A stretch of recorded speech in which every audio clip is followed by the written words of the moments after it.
The old Phillips 66 sign creaked in the wind as I stood in the Growell parking lot. Keys heavy in my hand. Johnson's gas and service station, my father's life's work, and now, according to my brothers, my worthless inheritance, the peeling paint and weathered wood, told a story of decades of neglect. But to me, this place held memories worth more than any dollar amount. My name is Emily Johnson, and this is how my father's worthless gift changed everything I could still hear. My brother's laughter echoing from yesterday while reading Michael, the successful real estate developer, and James, the corporate lawyer, both dressed in suits that probably cost more than this entire property was worth. At least that's what they thought to my daughter Emily. The lawyer had read from Dad's will, I leave Johnson's gas and service station, including all property and contents thereof. Michael had actually snorted. Dad's old junk pile, perfect for the grease monkey of the family. James had smiled that condescending smile he perfected in corporate boardrooms. Well, Mem, at least you can work on cars to your heart's content. Though you might want to sell soon, that land's worth nothing since they rerouted the highway. They'd been less amused when the lawyer continued reading to my sons Michael and James Johnson. I leave the remainder of my liquid assets to be split equally between them. Dad hadn't been poor, but he wasn't rich either. The liquid assets amounted to about $100,000, each pocket change to my brothers, who both made their fortunes in the city, while I stayed behind, helping Dad run the station and getting my mechanical engineering degree at night. Is that it Michael had demanded? What about the lake house? The stocks your father sold those years ago, the lawyer explained the proceeds were used to pay off some old debts.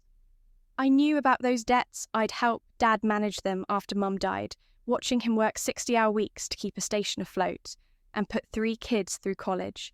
My brothers had never looked back after graduation, too busy building their empires to notice Dad's struggles now standing in front of the station.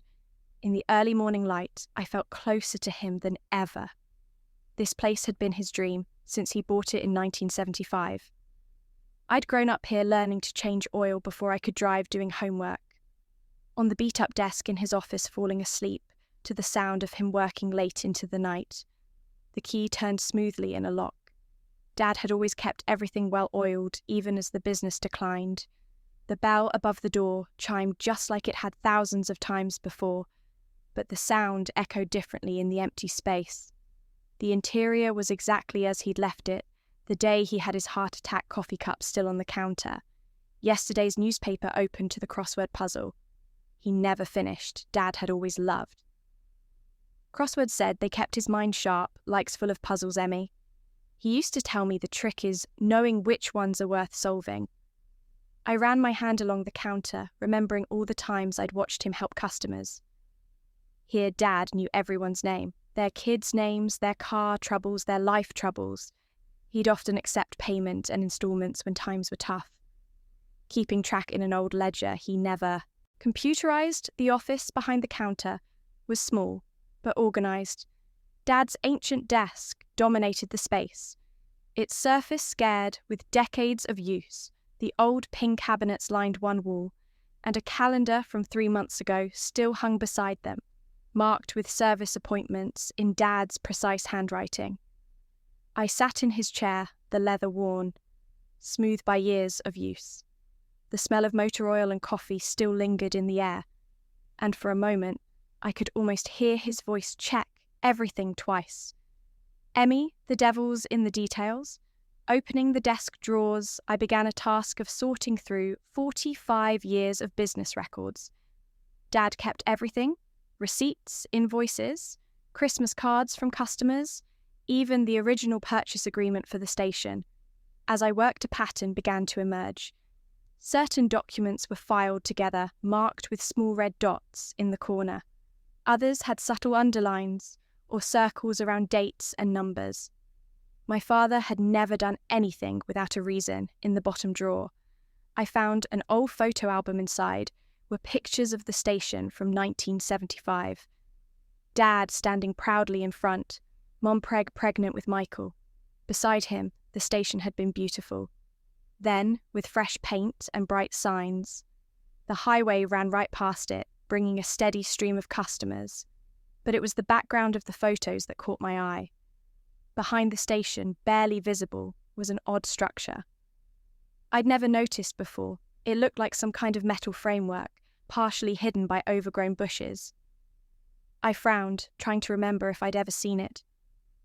The backle had been unused for years, yearly overtaken by weeds and scrub brush. Dad had always said we clear it someday, but somehow we never had curious. I grabbed a flashlight from the supply shelf and headed out back. The morning sun was higher now, burning off. The mists that often settled in a little valley, the weeds came up to my waist as I pushed through them.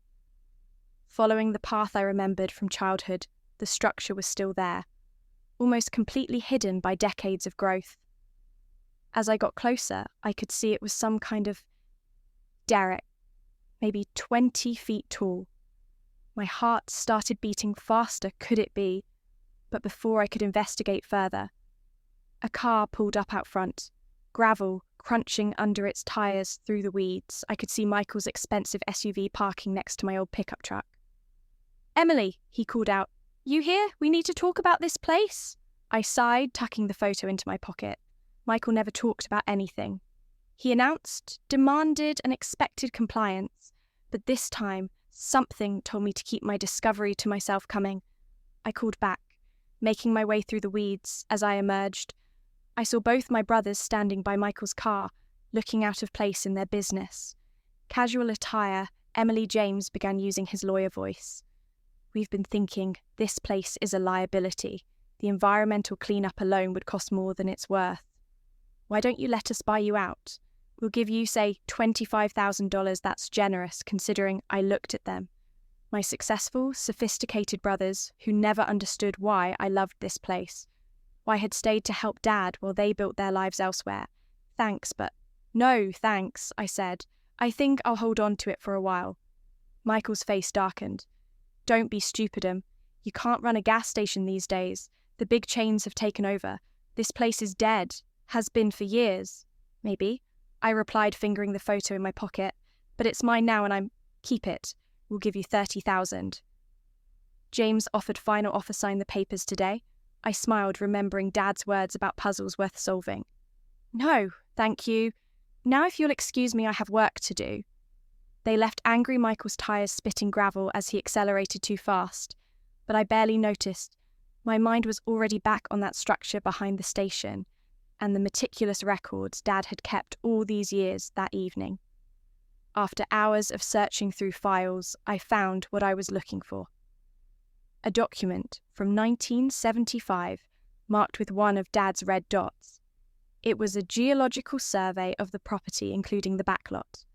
My hand shook as I read it. If this was right, if Dad had known all along, I needed to make some calls. But first I had to check one more thing, moving to the old desk. I ran my hands along its edges, remembering how Dad would sometimes stare at it. Thoughtfully, the back panel felt different. Slightly warmer than the rest of the wood, pressing carefully. I felt a click. A small safe swung open, hidden in the desk frame. Inside was a single envelope with my name on it as I opened the letter. Dad's familiar handwriting brought tears to my eyes. "Dear Emmy, if you're reading this, you've already started putting the pieces together. You always were the clever one, the only one who really understood the value of patience and hard work. What you found in the backlot isn't just an old derrick, it's proof of something. I discovered the day I bought this station, something I kept secret all these years, waiting for the right time. Your brothers will try to take this from you when they realize what it's worth. Don't let them. I've left you everything you need to protect yourself. The documentation is all there. If you know where to look, remember what I taught you. Sometimes the best things in life look worthless to others. That's what makes them precious. I love you, Emmy. Make me proud, Dad. Your daddy was one smart cookie." "Emily," he said, shaking his head in amazement all these years, and he never said a word. George had been Dad's friend for 40 years and the county's most respected environmental engineer. If anyone could confirm my suspicions, it was him. I sat back in his chair, mind racing if the geological survey was right, if Dad's notes meant what I thought they meant. Then this worthless gas station was about to become the centre of a storm, and my brother's laughter at the will reading would soon turn to something very different. Indeed, the next morning I sat across from George Martinez at the local diner watching his eyes widen as he reviewed the geological survey. So it's real. I asked, stirring my coffee, the survey results? Oh, it's real. All right. He pulled out his iPad, showing me recent satellite imagery. See these patterns in the vegetation behind the station? Classic indicators your daddy's property sits right on top of one of the largest natural gas deposits in the state, conservative estimate, worth about $50 million in extraction rights alone. My hands shook slightly as I set down my coffee cup. 50 million? No wonder Dad had kept it secret. Waiting for the right time, your brother's been sniffing around. Yet, George asked, knowing our family dynamics. All too well, tried to buy me out yesterday, $30,000. I laughed without humour, called it generous. George snorted. Bet they won't think it's so worthless once they find out you need to protect yourself. Emily, get your ducks in a row before the diner door chimed. Michael walked in, followed by two men in expensive suits. His face darkened when he saw me with George. Wow, he said, approaching our table, having breakfast with Dad's old friend. How quaint, Michael? I nodded coolly. You're a long way from your office, just showing some colleagues the local colour. He gestured to the men behind him. These gentlemen are from Clayton Development. They're interested in revitalising the area. I met George's eyes briefly. Clayton Development was known for aggressive land acquisition, especially in areas with natural resource potential. Sorry to interrupt your meal, one of the suits said smoothly. But we'd love to discuss some opportunities with you. Miss Johnson, perhaps in a more private setting. Emily's not interested, George said firmly. Gathering the papers on the table, Michael's face smile vanished. This isn't your business, old man Emily. These gentlemen are prepared to make a very generous offer. Don't be foolish. I stood up, placing a $10 bill on a table. Thanks for breakfast. George, Michael, you can tell your friends I'm not selling, not now, not ever. As I walked out, I heard Michael call after me, you can't develop that land yourself. Emily, UI connections, money, expertise. But I was already heading to my truck, mind racing Michael's appearance with Clayton. Development meant one thing. Somehow he found out about the gas deposits, which meant I needed to move fast back at the station and delve back into Dad's files with new purpose. The red dotted documents told a story, one that Dad had carefully documented over decades. Environmental studies, property surveys, mineral rights confirmations, local ordinance changes, he'd recorded everything. But it was a series of letters from 1975 that made me understand his true genius. Dad hadn't just discovered the gas deposits by accident. He'd known about them before he bought the station. The previous owner had no idea what lay beneath the property. But Dad had done his research. He'd spent years quietly buying up mineral rights from surrounding properties, piecing together a complete claim to the entire deposit. The debts he paid off using the lake house and stocks, actually investments in securing those rights. My phone buzzed. A text from James Michael told me about Clayton. Don't be stupid. This is bigger than you can handle. Let the professionals handle it. I ignored it, continuing my search in the back of one filing cabinet. I found a locked metal box, the key from Dad's desk. Safe, fit perfectly inside, was everything I needed. Original deeds, mineral rights documentation, environmental impact studies, and most importantly, a thumb drive loading it onto the ancient computer. I found years of correspondence with the State Environmental Protection Agency, documenting every step Dad had taken to preserve and protect the land. Another text this time from Michael, called Mum's sister. She agrees, you're in over your head. Family meeting tomorrow 10 a.m. Be there. I smiled. Same old Michael, trying to use Aunt Sharon to pressure me. but he didn't know what I knew, that Dad had already thought of everything. The next morning, I arrived at Michael's downtown office to find not just my brothers, but Aunt Sharon, 2 Clayton development executives, and a team of lawyers.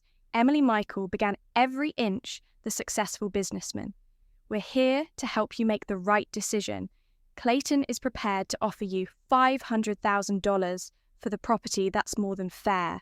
I set my briefcase on the conference table. Actually, I have a counter-proposal. James laughed. Counter-proposal, Emily? You don't even know what you're sitting on. You mean the natural gas deposits? I said quietly. The room fell silent. Worth about $50 million in extraction rights. Yeah, I know all about those. Michael's face reddened. How did you... Dad told me I interrupted opening my briefcase? Well, he left me the breadcrumbs to follow while you two were building your careers in the city. He was building something too. Something he knew only I would understand and appreciate. I laid out the documents one by one.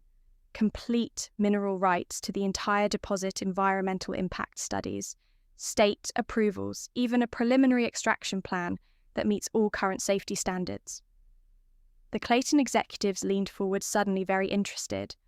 But that's family property, On and Sharon protested. Your brother should have a say. Actually, I pulled out one final document. They don't, Dad. Transferred everything to a trust in my name 5 years ago. It's all completely legal and binding, right? James grabbed the trust document, scanning it with growing dismay.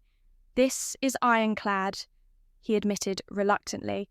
So here's my counter-proposal. I turned to the Clayton executives. I maintain controlling interest in the property. And all right, you provide the extraction expertise and infrastructure. We split the profit 70-30 in my favour, with a guaranteed commitment to environmental protection and local job creation. That's ridiculous, Michael spluttered. You can't actually. She can, one of the Clayton executives interrupted. And it's a fair proposal, given the value of the assets. He turned to me with new respect. Would you be willing to discuss terms? 4 hours later, I walked out of Michael's office with a signed preliminary agreement. The Clayton lawyers would draw up the final contracts, but the basic terms were set. I'd maintain control while leveraging their expertise and resources, exactly as Dad had planned. Emily. Wait, James caught up to me at the elevator. How long have you known about the gas? Since yesterday. About Dad's trust in me. My whole life, the elevator doors opened. You two could have visited him more. Asked him about his work. Shown some interest in the station. Beyond its apparent value, we had careers to build. Michael said, joining us, responsibilities. So did I. I replied, today, Dad to the station, to the community he loved. Guess it all worked out exactly as it should have. Back at the station that evening, I sat in Dad's chair, looking at his crossword puzzle. From that last morning, he finished more of it than I'd initially thought. I just hadn't looked carefully enough in the margin. He'd written one final note. Emmy, the real puzzle isn't finding treasure, it's becoming the kind of person who deserves to find it over the next year. Johnson's gas and service station transformed into 2 Johnson Energy Corporation. We maintained the original building as our headquarters restored to its 1975 glory, while developing the backlot into a state-of-the-art natural gas facility. The project brought hundreds of jobs to our small town. The extraction was done with cutting-edge environmental protections. Just as Dad had envisioned, we even established a scholarship fund for local students interested in environmental engineering. Michael and James eventually came round, especially after I invited them to join the company's board of directors in non-controlling positions. Of course, sometimes the best way to heal family wounds is to give people a chance to earn what they thought they deserved. Every morning, I still arrive early, just like Dad taught me, the old Phillips 66 sign has been restored, standing proudly alongside our new corporate logo. Joe, our first employee's son, runs the service station portion of the business, keeping Dad's tradition of personal service alive. And in my office, Dad's old office, I keep 2 things on prominent display. the original geological survey that started it all. And a framed quote that Dad had written in his letter to me: the true value of anything, property, business, family, isn't in what others think it's worth, but in what you're willing to invest in it. Time, faith, love. Those are the real assets that appreciate. Last week, a young girl came into the station with her father, who was getting his car serviced. She was fascinated by the old desk, now restored to its former glory. My dad built this company right here at this desk. I told her he taught me that. Sometimes the best treasures are hiding in plain sight. You just have to be patient enough to look for them and wise enough to recognize them when you find them. She nodded solemnly, running her hand along the desk's smooth surface. Do you miss him every day? I replied. But he left me something better than money or property. He left me his legacy, not just what he built, but how he built it with integrity, patience, and faith in the future. As I watched her leave with her father, I thought about how life comes full circle somewhere out there. Another father is teaching another daughter the value of looking beneath the surface, of seeing worth where others see waste. And maybe she'll remember that lesson when it matters most.